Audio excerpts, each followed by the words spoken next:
नमस्कार. जय श्रीराम. मंडळी, मनुष्याला जगण्यासाठी किती पैसे लागतात? खरंच इतके कोट्यवधी रुपये किंवा अब्जावधी रुपये लागतात का? मग मनुष्य एवढं पैशाच्या मागे, संपत्तीच्या मागे का धावतो, का धावत असतो? खरं त्या अब्जाधीशांना, कोट्याधीशांना झोप तरी लागत असते का? त्यांना आपल्याकडे किती पैसे आहेत हे तरी नक्की माहीत असतं का? एकदा अटलजी असं म्हणाले होते की अटलजी असं म्हणाले की माणसाला एवढे पैसे लागतात कशाला? एवढा लोभ माणूस खर्च कशाला करतो? प्राण्यांपेक्षा जी बुद्धी माणसाला मिळालेली आहे, ते बुद्धीचा मनुष्य वापर कशासाठी करतोय? तर लोभासाठी. हा जो हावरटपणा आहे, हा लोभ आहे, हा फक्त ह्या संपूर्ण सजीव सृष्टीमध्ये मनुष्य प्राण्यामध्येच आहे. कारण त्याला कुठे थांबायचं ते माहीत नाही, ते कळत नाही. प्राणी बघा, त्याचं पोट भरलं, कोणताही प्राणी असो, त्याचं पोट भरल्यावर तो प्राणी मग तो शाकाहारी असो की मांसाहारी असो, म्हणजे हिंस्त्र असो, दोन्ही प्राण्यांचं वैशिष्ट्य आहे की त्यांचं पोट भरलं की ते शिकार करत नाहीत. किंवा शाकाहारी प्राणी आहे तो वनस्पती वगैरे खाणार नाही, फळं खाणार नाही. पोट भरल्यावर स्वस्तपणे ते बसून राहणार. किंवा वाघ सिंहाचे वैशिष्ट्य आहे की त्यांचं पोट भरलं, शिकार करून पोट भरलं त्यांचं, की बाजूने त्यांच्या शिकार गेली, एखादा प्राणी पक्षी कुणी गेलं तरी ते शिकार करत नाहीत. म्हणजे ती त्यांना मर्यादित बुद्धी मिळाली, ते वरदान म्हटलं पाहिजे, चांगली गोष्ट म्हटली पाहिजे. आणि माणसाला हे बुद्धीचं वरदान मिळालं, मन, बुद्धी आणि भावना यांचं वरदान माणसाला मिळालं निसर्गाकडनं, ईश्वराकडनं. त्याचा मनुष्य गैरफायदा घेतोय का? की कोटीच्या कोटीची माणसाला, आता माणूस कोटीच्या कोटीची उड्डाणे मारतोय, कोटीच्या कोटी उड्डाणे.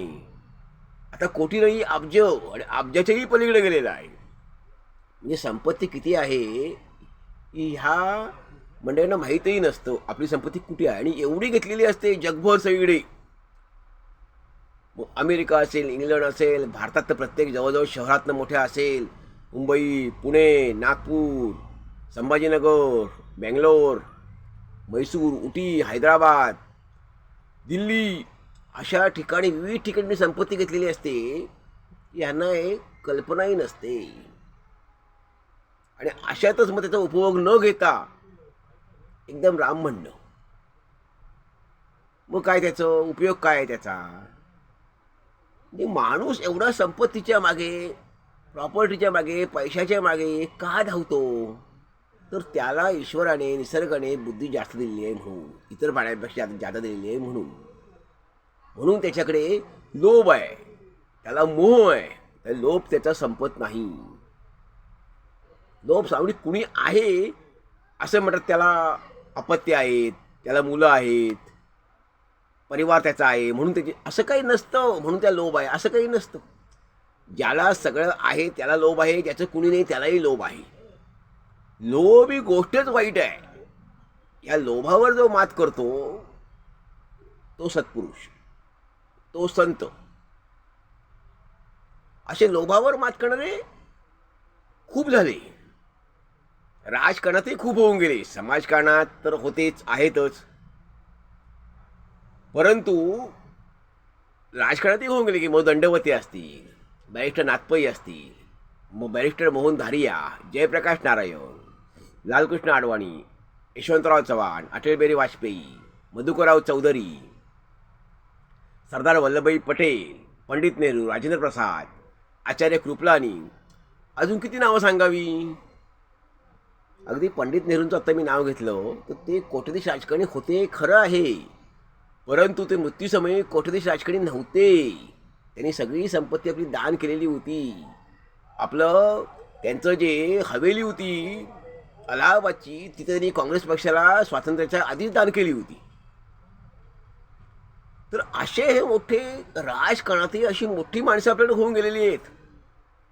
आणि आत्ताच्या काळात काय झालेलं आहे, तिकीट कशासाठी मिळवायचं, खटपटी करून तिकीट मिळवायचं.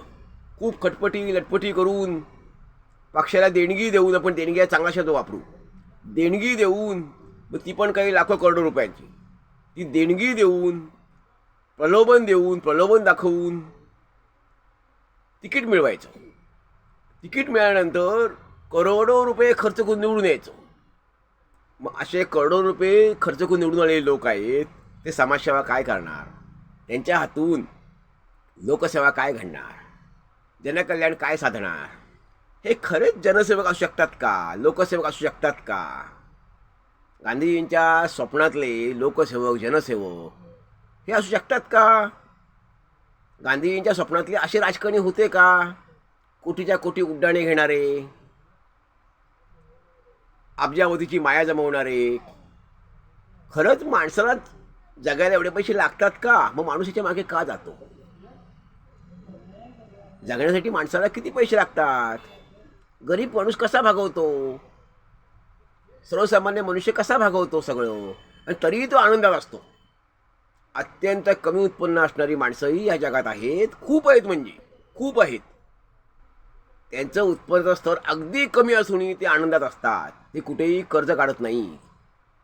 बारीकसारीक देणं असेल देऊन टाकतात, बारीकसारीक कर्ज काढलं तर फेडतात, इमाईद्वारे फेडतात. आणि उलट हे कोट्यधीश अब्जाधीश यांच्याकडे समाधान होतच नाही. त्यांच्याकडं काही अब्ज आले की काही अब्ज ते आणखीन कर्ज काढतात, कारण ते आणखीन त्याला पैसे कमावायचे असते, आणखीन मोठं व्हायचं असतं, आणखीन संपत्ती गोळा करायची असते. त्यांची हा कधी संपत नाही. आणि पुन्हा काय होतं, हे अब्जावधीची रक्कम ते फेडतात काही इतबारे तर नाही. मग बँकेकडे ते व्याज माफ करा, अमकं माफ करा, कर्जच माफ करा. मग हे लोक पलायन करतात. सगळ्या गोष्टी आहेत. मग हे सगळं कशासाठी? आणि मग काही शेवट पर्याय, सगळं आवाकाब्यावर गेलो की आत्महत्या. हे दुर्दैव आहे. म्हणजे या दुर्दैवाच्या चक्रामध्ये माणूस अडकत जातो. तेव्हा हे जे आहे, ह्याचा माणसाने कुठेतरी विचार केला पाहिजे, विचार करायला हवा की माणसाला जीवन जगायला किती पैसे लागतात. आणि आमच्याकडे अशी आदर्शवादी खूप मोठी मंडळी होऊन गेलेली आहे. मग ते दंडवते असतील, मोहनधरी असतील, यशवंतराव चव्हाण असतील, अटल बिहारी वाजपेयी असतील, जयप्रकाश नारायण असतील, अशी अलीकडच्या 20, 25, 30, 40 वर्षातली ही मोठी राजकारणातली मंडळी. समाजकारणात झाली ती वेगळी, बाबा आमटेंसारखे झाले असतील, ते वेगळी नावं आहेत. परंतु ही अलीकडच्या राजकारणातली मंडळी 20-25 वर्ष झाली ना, होऊन गेलेली आहे. 20, 25, 30 वर्ष झाली, 40 वर्ष झाली. पण ह्या मंडळींचं आचरण कसं होतं, ही किती आदर्शवादी होते, ह्याने उत्पन्न किती होतं. बॅरिस्टर राजपई खासदार असताना एसटीने प्रवास करायचे. मधु दंडवते अर्थमंत्री असताना स्वतःचे कपडे स्वतः धुवायचे, स्वतःचे कपडे स्वतः धुत असत. संसदेत ते अर्थमंत्री असताना सायकलवरून जात असत. त्या अर्थ खात्याचे सगळं बाळ म्हणजे कागदपत्र फाईली त्यांच्या सायकलच्या कॅरियर लावलेली असायची. तर अशी सगळी मोठी मंडळी. पण मोठी मंडळी केवळ आपण त्यांच्या स्मृतिदिनी किंवा त्यांच्या जन्मदिनी त्यांच्या फोटोला हार घालायचा, एवढंच करायचं.